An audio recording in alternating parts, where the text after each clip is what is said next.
안녕하세요, 여러분. 이삭과 함께하는 큐티에 오신 걸 환영합니다. 오늘도 우리가 주님을 바라보며 우리 하루를 주님께 바쳐드리고 주님과 함께하는 시간을 갖겠습니다.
아멘.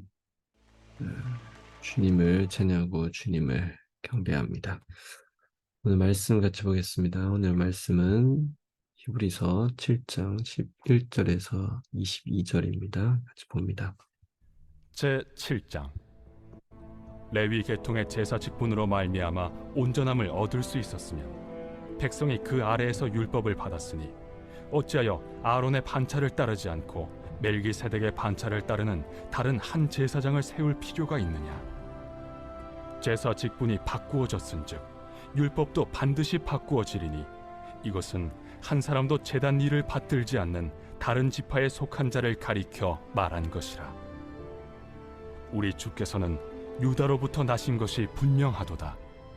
이 지파에는 모세가 제사장들에 관하여 말한 것이 하나도 없고 멜기세덱과 같은 별다른 한 제사장이 일어난 것을 보니 더욱 분명하도다. 그는 육신에 속한 한 계명의 법을 따르지 아니하고 오직 불멸의 생명의 능력을 따라 되었으니 증언하기를 내가 영원히 멜기세덱의 반차를 따르는 제사장이라 하였도다.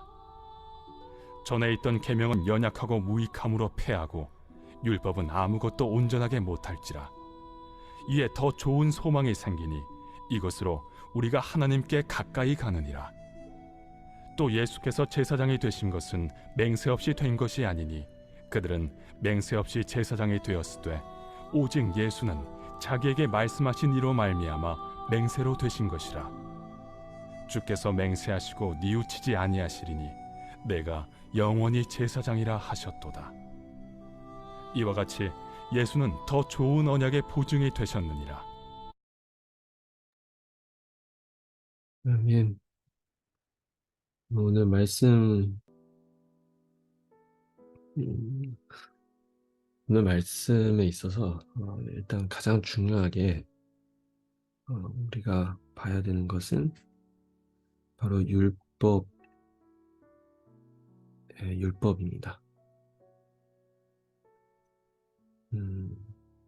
우리의 신앙생활 속에서 우리가 법같이 지켜가는 신앙 생활에 이제 것들이 있어요. 그러니까 마치 법같이. 예를 들어서 한국교회 같은 경우는 한국교회 같은 경우는 이제 일단 교회라면은 다른 많은 사람들의 이제 생각하는 교회라면은 일단은 새벽 기도가 다 있어야 되고, 그리고 주중에 수요 모임, 그리고 목요 모임, 금요 철야 기도회, 그리고 토요일 날은 각 부서 예배, 그리고 주일 예배. 주일 예배뿐만 아니고 한국의 많은 교회들은 또 주일 오후 예배, 저녁 예배, 이게 다 있어야 된다고 사람들은 또 이렇게 인식을 갖고 있어요. 그래서 일단 예배는 많아요. 물론 이거는 좋은 거죠. 근데 좋은 거지만 때로는 제가 봤을 때 너무 법같이 마치 이제 교회라면은 교회 법인 것처럼 그렇게 이제 하는 경우가 많더라고요. 중간에 사실 조금 변동해서 수요일 날에 사람이 많이 없다, 아니면 목요일 날에 사람이 많이 없다, 그러면 다른 요일로 바꿔서 다 같이 모일 수 있는, 또 그 예배 형태도 똑같은 예배 형식 때 똑같은 예배 형태의 이제 전 지속이 아닌 다른 방식으로도 바꿔볼 수도 있고, 여러 가지 상황에 맞춰서 할 수도 있지만, 근데 때로는 이게 법같이 적용이 될 때가 많다. 성도들에게도 마찬가지로 신앙생활 하면서 종교 법이 또 있잖아요. 요즘 안타깝지만 지금 있는 이 교회에서는 그 목회자를 다시 새로 청빙하는 지금 그 과정에 있어요. 이제 이 과정에 있어서 또 다시 나오는 게, 또 사람들이 또 그걸 가지고 또 말이 나오고 또 그거 가지고 분쟁이 되고 하는 것 중에 하나 또 다시 교회 법이라는 거예요. 그래서 이게 안타깝습니다, 저는.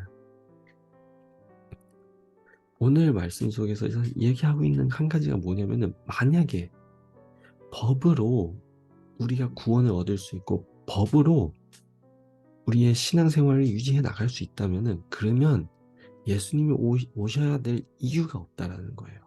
왜냐면은 그 법이라는 게 이미 모세 때부터, 그 율법이라는 게 거의 완성해 간 거예요. 예수님 시대에, 예수님 그 전 시대에 일단은 모세 이후부터 그 모든 사람들이 다 그 모세가 때에 이제 정한 그 율법, 그 율법을 따라서 그의 삶을 펼쳐 나갔어요. 하지만 결과는 무엇인가요? 오늘 말씀 속에 굉장히 중요한 한 가지가, 어,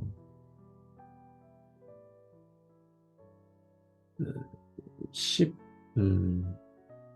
19절이에요. 19절에 보면은, 율법은 아무것도 온전하게 못할지라 이에 더 좋은 소망이 생기니 이것으로 우리가 하나님께 가까이 가느니라. 이 말은 완전 철저히 율법을 뭐 이렇게 발라버린던가 뭐 그런 거죠. 율법으로 결국은 사람들은 뭘 얻었냐?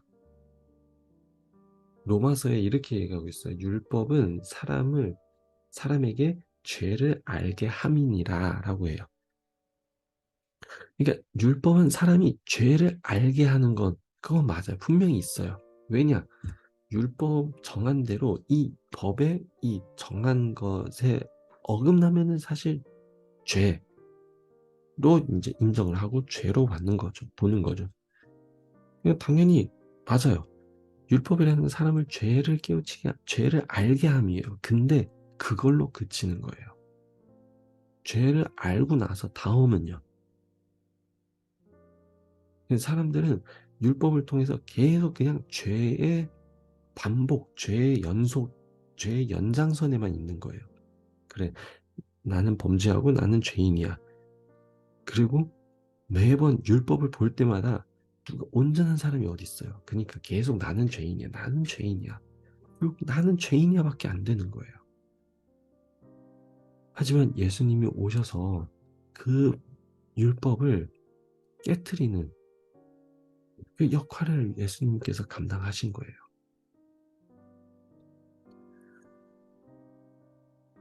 그러니까 우리의 삶, 우리의 신앙이라는 것은 단순히 그냥 율법 가운데서 나는 죄인인 것만 알고 끝나는 이런 신앙생활이 아니라는 거예요.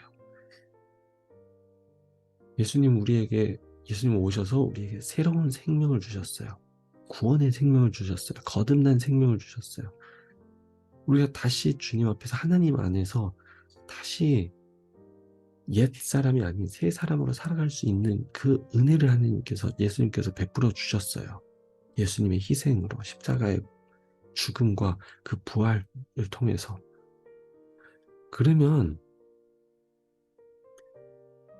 계속 이 율법에 우리가 매여 있고 율법에 갇혀 있는 이런 신앙생활에서도 우리는 벗어나야 된다라는 게 오늘 말씀인 거죠.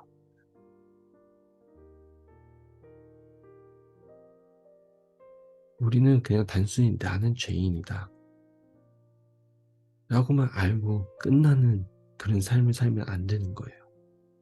더 나아가서 죄인으로서 주님으로부터 우리가 새로운 생명을 얻고 다시 한번 새 사람을 할 수 있는 이 기회를 얻었다면은, 그러면은 우리는 어떻게 해야 될까? 어떤 삶의 모습으로 우리가 과연 나타나야 될까? 이게 가장 중요한 거예요. 사람들이 봤을 때 그냥 우린 죄인이야. 죄인의 고백만 잔뜩 하고, 근데 그 뒤에 새로운 사람, 새 사람이 되어서의 거듭난 생명, 그 새로운 게 없다면은, 그러면은 우리는 정말 이 과거에 이스라엘 백성들이 계속 그 어둠 속에 살아왔던 그 모습 그대로인 거예요. 과거 이스라엘 백성들은 계속 그냥 그 죄인의 모습으로 살아갔기 때문에 예수님이 다시 오셔서 그 율법을 다시 새롭게 바꾸고 변화시킨 거죠. 그래서 우리가 예수님은 그 율법의 완성이라고 하는 이유가 그거예요. 율법만으로는 우리는 그냥 죄만 인정할 수밖에 없는 죄인의 삶만 알게 되는 것이지, 예수님으로부터 그 죄인을 인정하고 죄인으로서의 그 인정을 하고 그 다음의 생명이 무엇인지를 보여주는 분, 바로 예수님. 그게 바로 율법의 완성인 거죠. 그래서 여러분,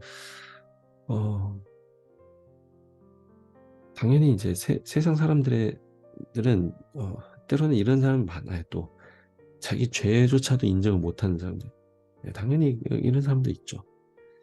하지만 여러분, 우리가 정말 우리 죄를 알고 죄를 뉘우치고 마저 율법을 통해서 우리의 연약함과 우리의 부족함을 깨닫고 고백하고 그것을 하나님 안에서 새로운 삶, 새 생명으로 우리 거듭나서, 더 중요한 거는 이 이후에 예수님과 어떤 삶을 펼쳐나가야 될지, 사람들에게 어떤 모습을 보여야 될지, 그거에 우리가 더 집중하고 그거에 우리가 더 신경을 썼으면 좋겠어요. 저는 믿어요. 사실 사람들이 그리스도인을 봤을 때, 크리스찬을 봤을 때 정말 뭐랄까 그냥 우울하고 어둡고 그런 모습만 보여서는 안 돼요. 세상 사람들은 크리스찬을 보고 정말 진정으로 하나님을 따르는 우리들을 보면서 그의 삶 가운데 소망이 생기고 기쁨이 생기고 그의 삶 가운데서 정말 뭐랄까 좀 밝아져야 돼요. 밝아지는 모습을 볼 수 있을 거라고 저는 믿어요. 예수님이 그렇게 오셨기 때문인 거죠. 그래서 여러분, 힘내시고 우리의 삶 속에서 그 밝은 빛으로 오신 예수 그리스도, 소망으로 오신 예수 그리스도, 힘이 되신 예수 그리스도, 그분을 우리가 삶 속에서 잘 나타나기를 축복합니다. 같이 기도합니다. 하나님 아버지, 감사합니다. 오늘도 말씀 속에서 옛 율법을 깨트리고 주 은혜의 법, 사랑의 법을 다시 세우신 예수 그리스도를 우리가 보고 따르고 주님과 함께하는 이런 시간들을 우리가 가질 수 있도록 도와주시옵소서. 더더욱 주님을 따르고 주님을 바라보고 주님을 의지하며 율법에 그냥 매여 있는 것이 아닌, 내 죄에 매여 있는 것이 아닌, 갇혀 있는 것이 아닌 주님 안에서 죄에서 자유함을 얻게 해주시옵소서. 그래서 주님과 함께 새 생명을, 거듭난 생명을 가진 우리가 주님과 함께 아름다운 삶을 펼쳐나갈 수 있는 그런 축복과 그런 은혜를 주님께서 친히 베풀어 주시옵소서. 감사하며 예수님 이름으로 기도합니다. 아멘. 네, 여러분 삶 속에 하나님께서 예수님을 통해서 이미 큰 기쁨과 은혜와 축복과 사랑 다 주셨어요. 오늘 그것을 나타내고 사람들에게 보이고 그 가운데 젖어드는 그런 삶이, 그런 하루가 되길 축복합니다. 내일 또 만나요.